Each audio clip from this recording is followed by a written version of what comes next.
Welcome everyone to another episode of Jasmine's First Impression Sports Talk. Tonight we have a great show. We're going to be talking about Gronkowski's retirement and Draymond Green's criticism of every analyst in the game. So let's get started. Welcome to Jasmine Pollock's First Impression Sports Talk, the fastest growing sports talk show in the country. And now, here's your host, Jasmine Pollock.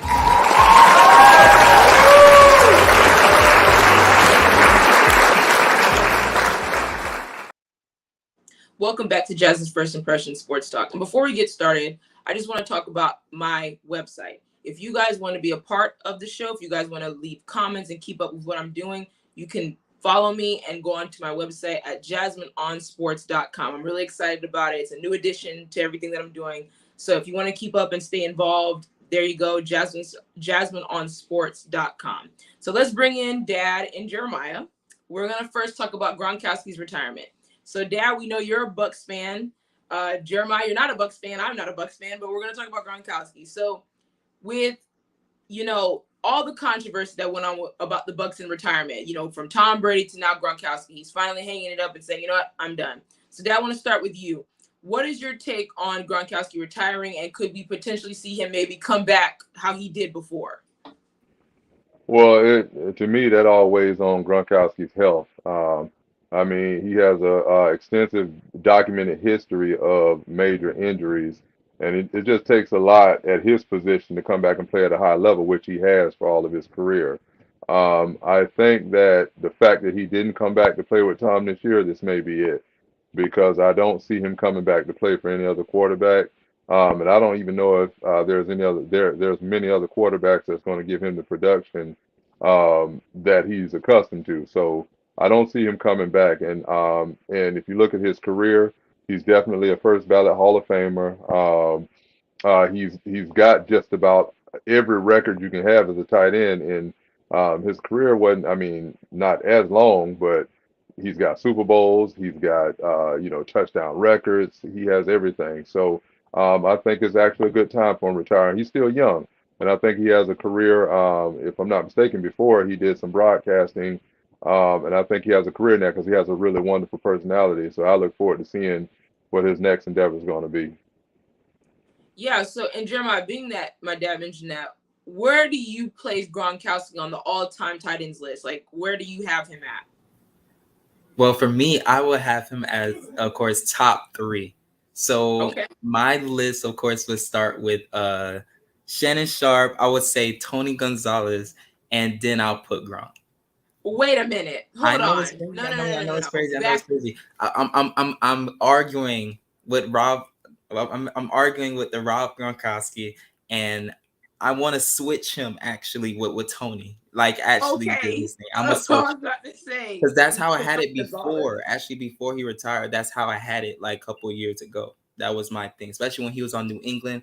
I was kind of thinking I was gonna be like that, but seeing the resume and the career that Rob Gronkowski had from just start to finish, you can't say that this guy is not top 3, or even I wouldn't even be mad put him at 1, because the way that he changed the tight end position and inspired so many different ones, and the amount of championships, and actually was an important figure, especially for Tom Brady, and a big target for him. And just look at his resume and his numbers that he put up throughout his whole career. And I'm glad that he's able to just, leave out and able to walk, because he had a scare when it came to those ribs injury earlier in the season. Yeah. And what makes Gronkowski, and being that, because I was going to go off on you about the Gonzalez and Gronkowski thing, because I was like, oh, that's not even, that we're not even having that conversation. But to me, I will put Gronkowski at number 1, and I'll put Shannon Sharpe. we love Shannon Sharpe over here. But what Gronkowski was able to do, at his age, and with Tom Brady, that same quarterback, and then he played years with him in New England, and then he goes to Tampa and he does what he does over there. It's so phenomenal, because I believe him and Tom Brady are, I think, number 1 in history as, receiver quarterback duo touchdown record. I think that they both have that record. It's phenomenal. But Gronkowski is a phenomenal talent. He can catch the ball. He's hard to bring down. It's very hard to tackle Gronkowski. He's huge. And his blocking is very good. You know, when it comes to running the ball and getting the running backs out of the backfield, Gronkowski is there to give blocks. So it's really, you know, it's a good career to have. And of course, you know, his health has always been an issue. He's always had some very significant injuries throughout the course of his career. Of course, the ribs were the big one. And, you know, as you get older, those things start to weigh on you. They start to deteriorate your body even more as you get older. But Gronkowski had a phenomenal career. You couldn't ask for a better career from Gronkowski. You know, 4 Super Bowl titles with Tom Brady, and you know, you created so many great moments with Tom Brady. Like it's phenomenal. Then you go to Tampa with him. You were in retirement the first time, and then you come back and go in there with him. But back to you, Dad. Like, being that Gronkowski is retiring, like, what does that say to, like, Brady? What does that say to him, saying like, okay, probably his best friend on the field, off the field, is retiring. He's gone. That security blanket is gone now. What's going to happen now with the Bucs? Well, so just to look at Tom Brady, I don't think it affects Brady as much as it does Gronk, because if you look at it, Brady was winning prior to Gronk even coming to the Patriots. Gronk was a rare combination of an old traditional tight end, and he was also deceptively fast and very athletic for a big guy, which means he had that total package. But Tom is a guy that once he masters the system, it's all in putting the right pieces in place. And I think Tom will just hit his stride. He's going to have very good tight ends. He's going to have, I believe Godwin's going to be back at some point this season. Evans should be healthy this season, and then they have some other additions off season. So I don't think Tom Brady's going to miss a beat. My number one thing would be is to focus on what the Bucs are going to do defensively this year. But Tom Brady's going to be just fine. Tom Brady has done this for over 20 years now, more Super Bowls than anybody in history. And, you know, the Jordan and Tom Brady conversation, I still think Jordan's the GOAT of sports, but Tom Brady does have 7 rings. In football, I think it's a much more difficult sport to get those rings in. So I don't see Tom Brady having any issue. And I think this is going to be probably, in my opinion, one of his best years this year. That's bold predictions. Jeremiah, what do you think? Do you think Brady's going to miss Gronkowski? Oh, as for, like, you know, a bailout, for, like, you know, a pass out, not saying like in a bad way, but Gronk is just his guy. Like, he knows Brady more than anything. Know that I'm get to my sweet spot. Don't worry about it. I'm going to get open. I got you. And I know a small part of Brady is going to miss that at the beginning of the season, but I know that in the back of his mind, he saw how last season went with Gronk, and he knows that he's going to transition into retirement, and it's time for Brady to just continue. Yeah, also, like you mentioned, I believe Brady's going to miss him because that has to be, I would say, you know, what they were able to accomplish, that was Brady's like glue right there. That was his security blanket. If nobody else is open, Gronk is somewhere down the field, somewhere open down there, and he finds a way to get the ball to Gronk. And Gronk was very, very reliable. He's a very reliable source for Brady. And of course, he knows the system like Tom Brady when he went to New England and when he went to the Bucs. Like, him and Brady just have that connection that a lot of quarterbacks and receivers or / tight ends don't have. So I think he's going to miss him. But I still think it's Tom Brady. He's still going to be able to find people and get open and still produce big numbers and create passes and go down the field and score. I think I don't think he's going to have a problem with that. But Gronkowski that was his guy, you know. So it's phenomenal career, Gronk. Congratulations on your retirement. We don't want to see you come back because we don't need more of you guys destroying people. But we're going to go to a quick break. Before we go to a quick break, if you want to keep up with me, you can always go on my website at jasmineonsports.com. You can be on the show. You can keep up with a lot of my shows, the past shows, if you missed it. And we're going to hear from our sponsors, Rent the Runway, The Smoke Shack, and Falling from the Sky. We'll be right back for more sports talk.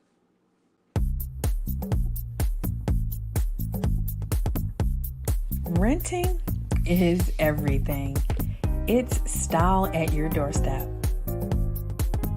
Off the runway and into your closet. It's every trend you've been dying to try and every designer you've yet to discover.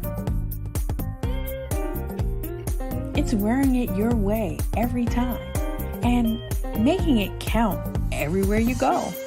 It's never worrying about what to wear because something new is always coming your way. That's why renting is everything. New styles, top designers, all for a flat monthly fee. Start your subscription at renttherunway.com.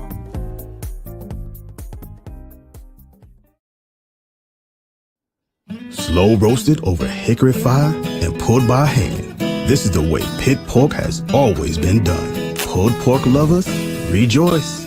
The smoky old days are back at the Smoke Shack. From the creative team that brought you the Browning Project and Dead by Morning comes a new thriller that will change the way you look at white-collar crime forever. Falling from the Sky.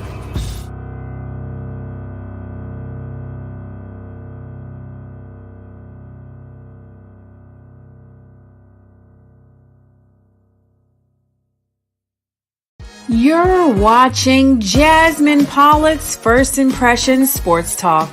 Be sure to join Jasmine every week for great conversation on the NBA, NFL, and a wide variety of sports topics. To see past episodes of First Impressions Sports Talk, go to YouTube and search First Impressions Sports Talk. You can connect with Jasmine on LinkedIn by searching Jasmine Pollock. And now, back to more First Impressions Sports Talk.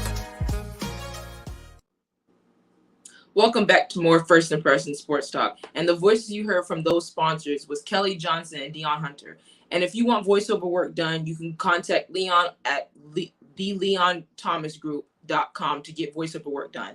And if you want to keep up with me, Jasmine Pollock, when it comes to sports, being on the show and keeping up with a lot of my videos, you can go to jasmineonsports.com. I'm really excited. I want more people on here. I want to hear your thoughts and your concerns and just speak sports. So let's bring back everybody. We're going to talk about Draymond Green, this guy right here. Jeremiah, we're going to start with you. Draymond has been going off on the internet. He's been going off on people, all the sports media personalities from Kendrick Perkins, Skip Bayless, everyone. What is your take on Draymond? Do you agree with him? Well, he won his championship, so, he has every right to talk and just, go after a lot of media. But this is my thing when it comes to Draymond Green. Don't bite the hand that feeds you. And that's the thing within the media, because now you want to get within the media with your own podcast. You see Tyreek Hill has a podcast, and you see like Kevin Durant with his show. Once you get into that certain light and everything else, you just can't just try to just go after everybody and everything else. These things have to be justified. Just because you don't like certain things that somebody said or they're critiquing your game doesn't mean that they're idiots, doesn't mean that they're morons. This is just their takes on everything. So you getting mad at them and everything else is not changing it. But when it's positivity coming your way, it's a whole change of tune and you don't say anything. And that's the thing when it comes to being in media. And that's just the same thing with Draymond Green. If you're going to be on your show, you're going to have to critique a lot of different people and even yourself. Because even when it came to Andrew Wiggins a couple of years ago, he wasn't at the best for himself being a number one pick. Although he's the player that he is right now, take development. But at the time, those takes were justifiable. So I just think that it's just a lot of, coming from like bad feelings from himself and just trying to, feeling himself too much. And I just feel like don't ruin future things, just going off of emotions right now. And of course, I enjoy the controversy, the back and forth. It's really fun. It's good publicity. But for Draymond, you just won your 4th championship. And you're talking, and I watched a little clip when he came at Kendrick Perkins, calling, Kendrick Perkins dumb, all those different things like that, and saying, oh, he wasn't a great player, or like just, dogging Kendrick Perkins.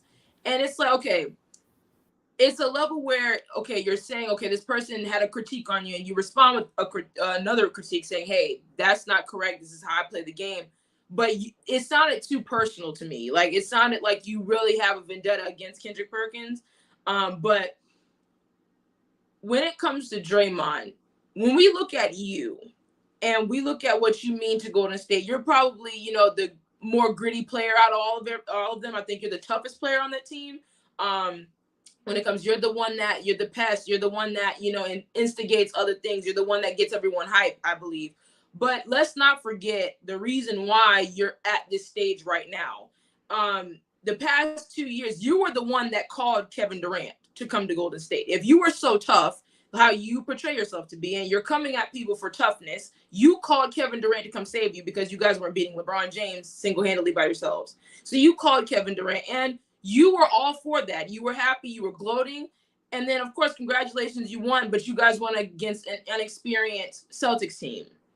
So, Draymond, you coming at these guys like that who've been in the league, who played in a much rougher league than you played in, you have to be careful. And like you said, you got to be careful. You have to not bite the hand that feeds you. And I see a lot of these athletes now getting podcasts and, combating with people like Shannon, Skip, Stephen A., Kendrick, all of that. But Dad, I want to ask you, what is your take on athletes now starting to get podcasts of their own to argue or go back and forth with the actual sports analysts?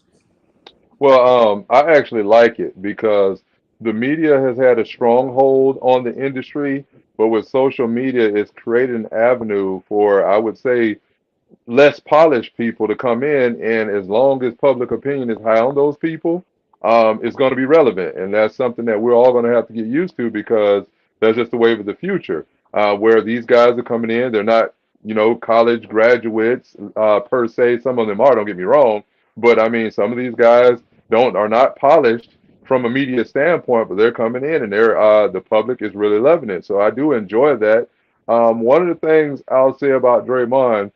I like Draymond. I like the way he plays the game. I do like him. I just think that when you start to go down this road of you're not a LeBron James, you're not a Kevin Durant, you're not a Steph Curry. So you're a complimentary player, a very good one at that. So don't get me wrong with that.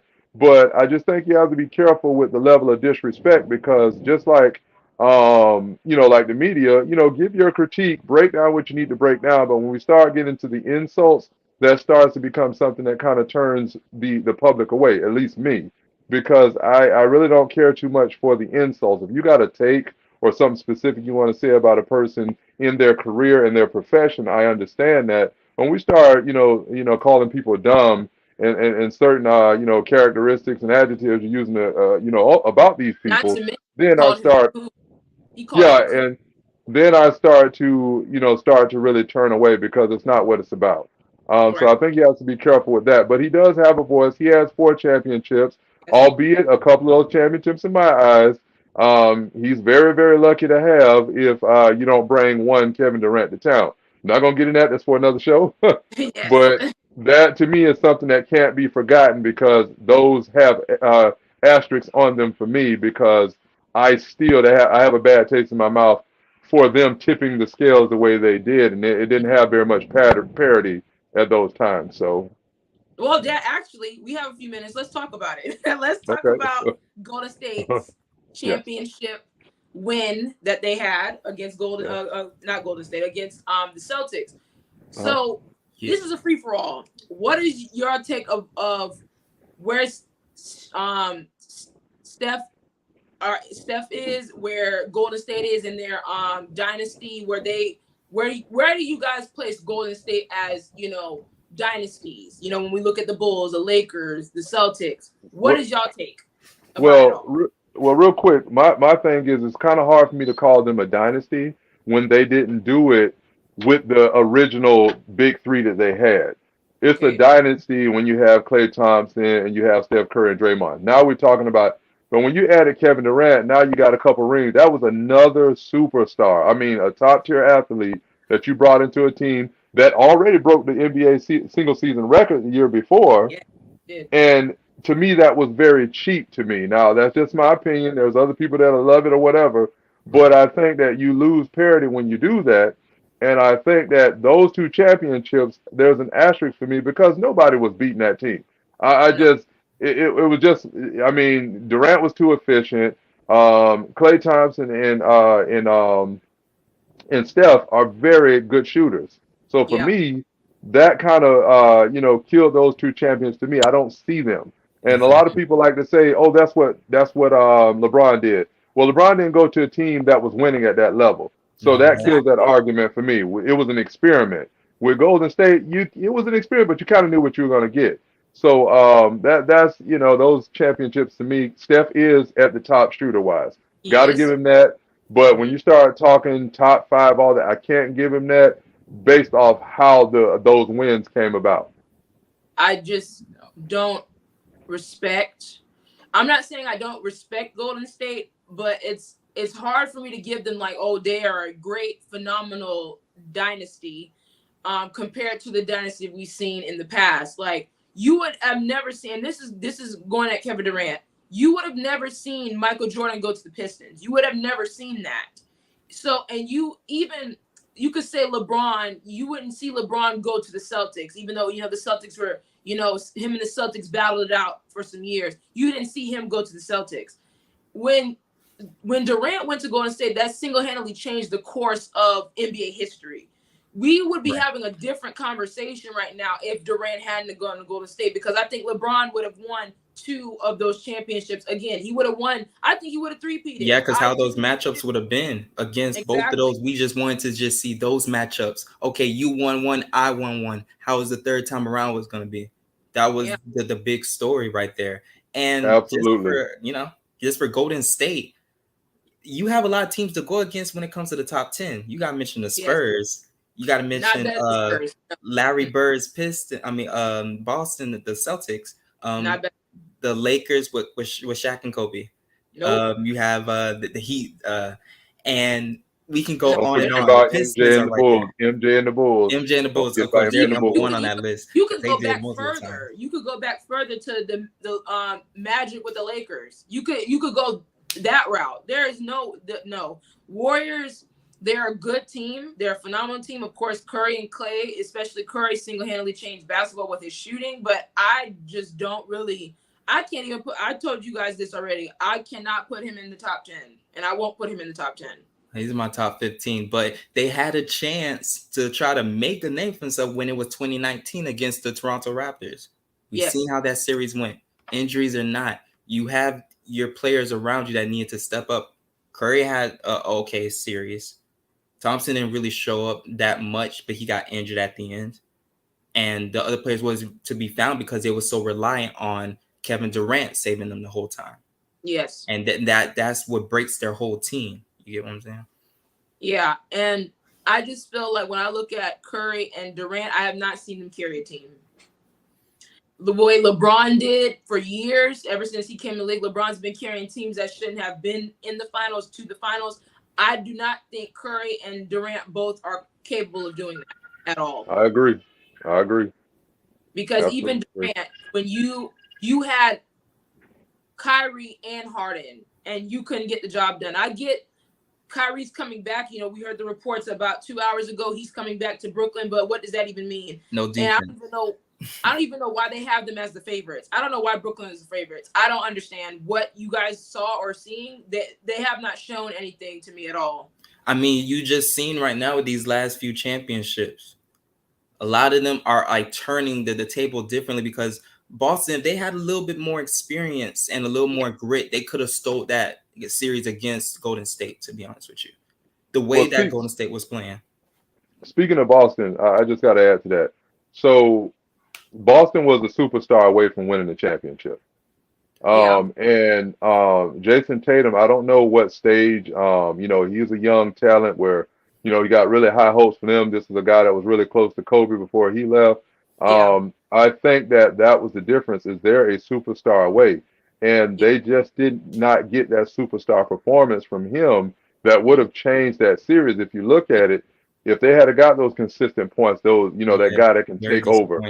Yeah, it's just at what point are we going to see that? Now, I don't know what's going on. I don't know. It just seems like some of that stuff's being lost with some of the. So we're labeling these guys as superstars, and then when it's on the line, it's like a lot of these guys, even like Harden, they're just not performing when it really matters. And it's like, well, these guys are going to be really great regular season talents. Are we going to see them turn the corner? And I think right now Boston has a dilemma.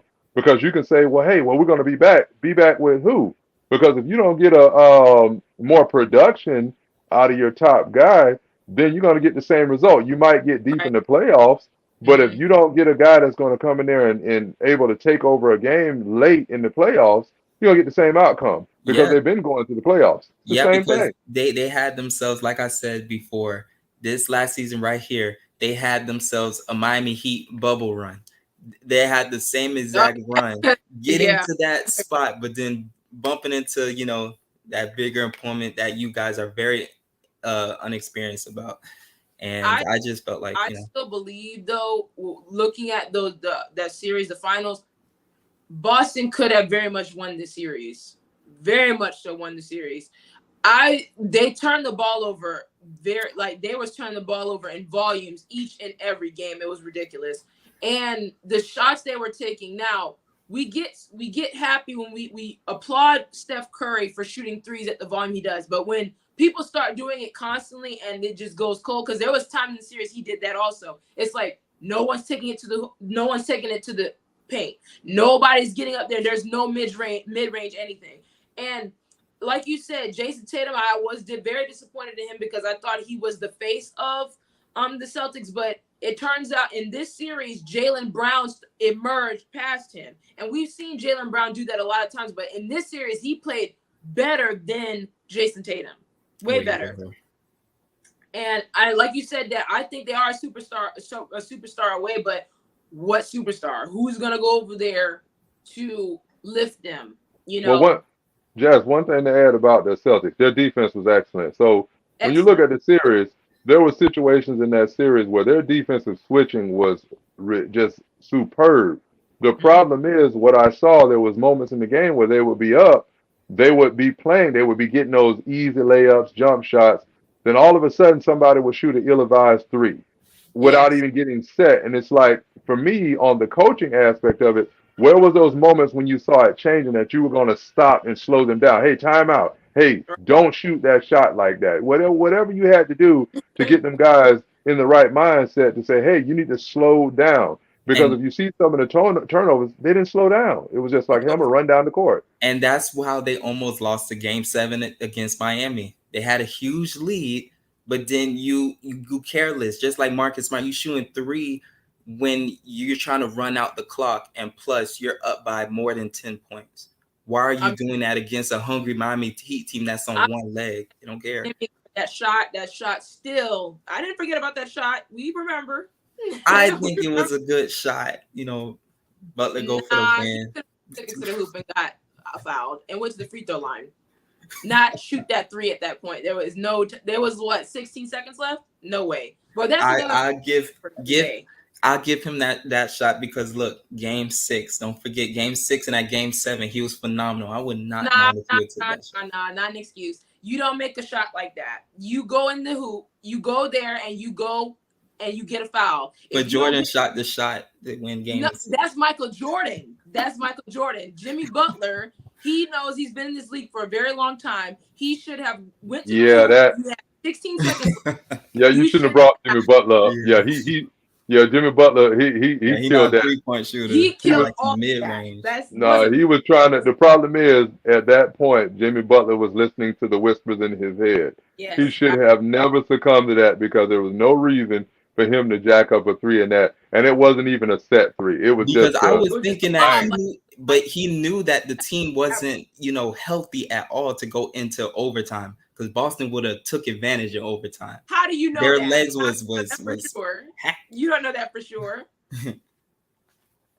We don't know that for sure. He shouldn't have took the shot. The world will never know because he missed the shot. We have to on the future. But that wraps up tonight's show. That was a fun conversation. Thank you, Dad. Thank you, Jeremiah. Oh, Dad, hold on before you go. Your birthday's tomorrow. That's awesome. Look at that. Everybody clap. Awesome, Dad. Your birthday tomorrow. Well, thank you. Thank you. Thank you guys for being on this show. And if you guys want to keep up with what's going on with me, if you guys want to be a guest on my show, you can go to JasmineOnSports.com. You can catch up with all my latest videos and all the latest news going on with me. Thank you, Leon. Thank you, Jay, for the production. And thank you, audience, for constantly giving your support and keeping up with me. We will see you here on Jasmine's First Impression Sports Talk on Monday, 9 p.m. Eastern. Well, that's 4th of July, so maybe not, but we'll see. See you next week, hopefully. Have a good night. Bye.